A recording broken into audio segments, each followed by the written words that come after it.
श्री राम।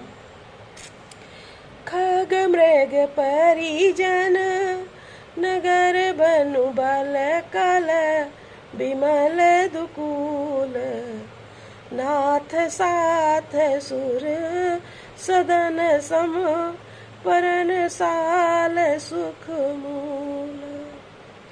बन देव उदारा करियै सास ससुर समसारा। कुसु किशलय साथरी सुहाई, प्रभु संग मंजु मनोज तुराई। कंद मूल फल यमिय आहारू, अवध सौंध सत सरिस बहारू।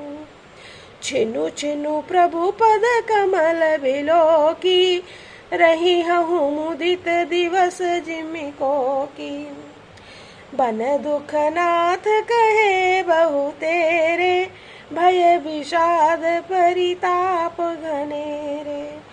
प्रभु वियोग लवलेश समाना, सब मिली हो हिन कृपा निधाना।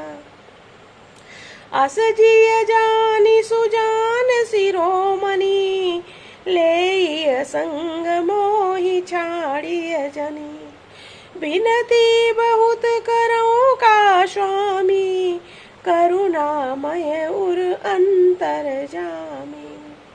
राखिय अवध जो अवध लगी, रहत न जनियै प्राण। दीन बंधु सुंदर सुखद, शील स्नेह निधान। मोहि मंग चलत न होई हारी, छिन छिनु चरण सरोज निहारी।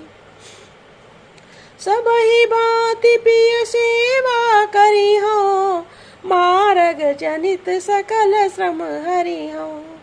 पाय पखारी बैठी तरु छाही, करियऊं बाहु मुदित मन माही। श्रम कन सहित श्याम तनु देखे, कहा दुख समऊ प्राणपति पेखे।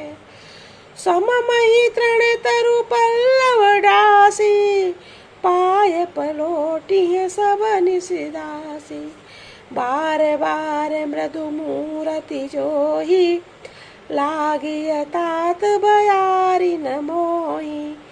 को प्रभु संग मोहि चितव निहारा, सिंह बधुई जिम सस सियारा।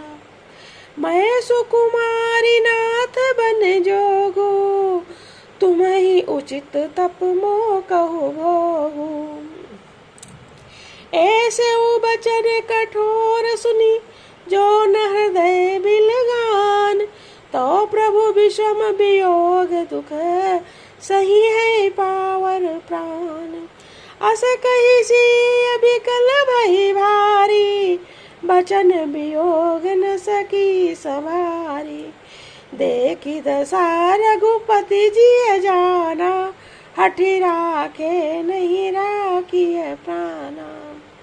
सो तुम जानो अंतरयामी, पुरवहु मोर मनोरथ स्वामी। सीता जी कह रही हैं, हे नाथ, आपके साथ पक्षी और पशु ही मेरे कुटुंबी होंगे। वन ही नगर और वृक्षों की छाल ही निर्मल वस्त्र होंगे, और पर्णकुटी पत्तों की बनी झोपड़ी ही स्वर्ग के समान सुखों की मूल होगी। उदार हृदय के वनदेवी और वनदेवता ही सास ससुर के समान मेरी सार संभार करेंगे, और कुशा और पत्तों की सुंदर साथरी बिछौना ही प्रभु के साथ कामदेव की मनोहर तोष कर के समान होंगे। कंद मूल फल अमृत के समान आहार होंगे। पहाड़ अयोध्या के सैकड़ों राजमहलों के समान होंगे। प्रभु के चरण कमलों को देखकर मैं ऐसी आनंदित रहूंगी जैसे दिन में चकवी रहती है। हे दीन बंधु, हे सुंदर, हे सुख देने वाले शील और प्रेम के भंडार, मुझे अवध्या रखते हैं तो जान लीजिए कि मेरे प्राण नहीं रहेंगे। क्षण क्षण में आपके चरण कमलों को देखते रहने से मुझे मार्ग चलने में थकावट नहीं होगी। चलने से होने वाली सारी थकावट दूर कर दूंगी तुम्हारी। आपकी सेवा करूंगी। आपके पैर धोकर पेड़ों की छाया में बैठकर और प्रसन्न होकर हवा करूंगी। पसीने की बूंदों सहित श्याम शरीर को देखकर प्राणपति के दर्शन करते दुख के लिए मुझे अवकाश ही कहाँ रहेगा। ऐसे कठोर वचन सुनकर भी जब मेरा हृदय न फटा है तो हे प्रभु, मालूम होता है ये पामर प्राण आपके वियोग का भीषण दुख सहेंगे। ऐसा कहकर सीता जी बहुत ही व्याकुल हो गईं। वे बचन के वियोग को भी न संभाल सकी, अत्यंत विकल हो गईं। यह उनकी दशा देखकर रघुनाथ जी ने अपने जी में जान लिया कि हठपूर्वक इन्हें यहाँ रखने से ये प्राणों को न रखेंगे। जय श्री राम।